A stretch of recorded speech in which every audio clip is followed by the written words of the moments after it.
चंपापुर गांव बहुत ही खुशहाल गांव था। यहाँ के जानवर और लोग सभी मिलजुल कर प्यार से रहते थे। सभी एक दूसरे का ख्याल रखते थे।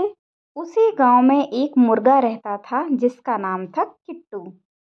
किट्टू रोज सुबह बांग देकर गांव वालों को जगाया करता था। अचानक से एक दिन गांव की खुशहाली को किसी की नज़र लग गई और वहां एक चालाक गीदड़ जंगल के रास्ते आ गया। मुर्गे को देखकर गीदड़ के मुंह में पानी आ गया। वो मन ही मन सोचने लगा कि क्या शानदार मुर्गा है, इसका मांस खाने को मिल जाए तो मज़ा आ जाए। चालाक गीदड़ मन ही मन मुर्गे को फांसने की तरकीब जुटाने लगा। वह तरकीब सोचने लगता है कि कैसे मुर्गे को दबोचा जाए और अपनी पेट पूजा की जाए। वो रोज गांव में आने लगा और मुर्गे को देखने लगा, बस लेकिन खा नहीं पाता था और रोज अपना मन मारकर चला जाता था। एक दिन उसने योजना बनाई कि वो मुर्गे को बहला फुसलाकर पहले अपने काबू में करेगा और फिर उसका ताज़ा ताज़ा मांस खा जाएगा। एक दिन वो गीदड़ मुर्गे के पास गया और बोला, मुर्गे भाई, मैं तुम्हारी आवाज़ सुनकर तुम्हारे पास आया हूँ। मैं रोज़ तुम्हें दूर से देखता था और ये सोचता था कि मैंने आज तक इतनी सुरीली आवाज़ किसी की नहीं सुनी जितनी इस मुर्गे की है। पहले तो मुर्गा थोड़ा सा सकपकाया और उसकी बातों में नहीं आया और उसे अनदेखा करके वहाँ से चला गया।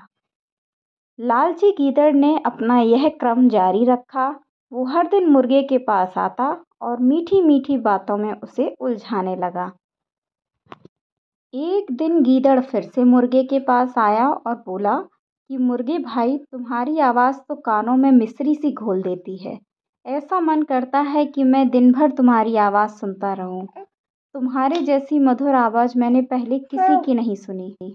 मुर्गे की प्रशंसा पहले कभी किसी ने इस तरह नहीं की थी, इसीलिए बेचारा मुर्गा उसकी बातों में आ गया और खुशी से फूला न समाया। नादान मुर्गा गीदड़ की चालाकी ना भांप पाया और उसे अपनी आवाज़ सुनाने के लिए ज़ोर ज़ोर से कुकड़ुकू करने लगा। गीदड़ तो इसी फिराक में था।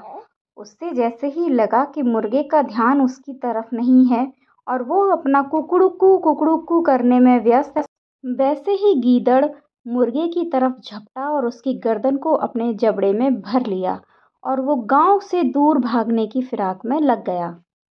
अचानक से मुर्गे की आवाज़ बंद हो गई तो गांव वालों को भी कुछ अजीब सा लगा। वे जल्दी जल्दी अपने घरों से बाहर निकले तो उनकी नज़र दूर भागते गीदड़ पर पड़ी। गांव वालों ने गीदड़ के जबड़े में मुर्गे को देखा तो वो सभी आग बबूला हो गए और लाठी डंडे लेकर गीदड़ का पीछा करने लगे। गीदड़ भी दुम दबाकर भागने लगा। उसके जबड़े में मुर्गा था। गीदड़ ने और तेज अपनी रफ्तार बढ़ाई। वो जल्द से जल्द पहाड़ के पीछे बनी अपनी गुफा में भागना चाहता था ताकि मुर्गे को सुकून से खा सके और गांव वालों के चंगुल से भी बच सके। मुर्गा बहुत घबराया हुआ था, लेकिन वो गीदड़ के चंगुल से बचने की तरकीब भी सोच रहा था। अचानक से उसे उपाय सूझा और उसने गीदड़ से कहा, देख गीदड़, ये गांव वाले तेरे पीछे इसलिए पड़े हैं ना क्योंकि तूने मुझे पकड़ के रखा है।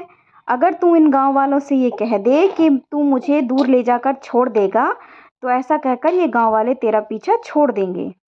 लालची गीदड़ को थोड़ी देर के लिए लगा कि बात तो सही कह रहा है, इसीलिए उसने ज्यों ही गांव वालों से कहने के लिए अपना मुंह खोला त्यों ही किट्टू मुर्गा उसके जबड़े से आज़ाद होकर भाग गया और दौड़ के अपने गांव वापस लौट आया। गांव वालों ने गीदड़ को डंडों से पीट पीट कर मार डाला और मुर्गा फिर से अपने चंपापुर पहुंचकर रोज सुबह बांग देकर लोगों को उठाने लगा। इस तरह अपनी समझदारी से किट्टू मुर्गे ने न सिर्फ अपनी बल्कि गांव वालों की भी जान बचाई और गांव वालों को आने वाली मुसीबत से बचा लिया। तो प्यारे बच्चों, क्या सीखे आप इस कहानी से कि कभी भी हमें किसी की भी मीठी मीठी बातों में नहीं आना चाहिए और हमेशा अपने आसपास का ख्याल रखना चाहिए और चापलूसों से हमेशा सावधान रहना चाहिए।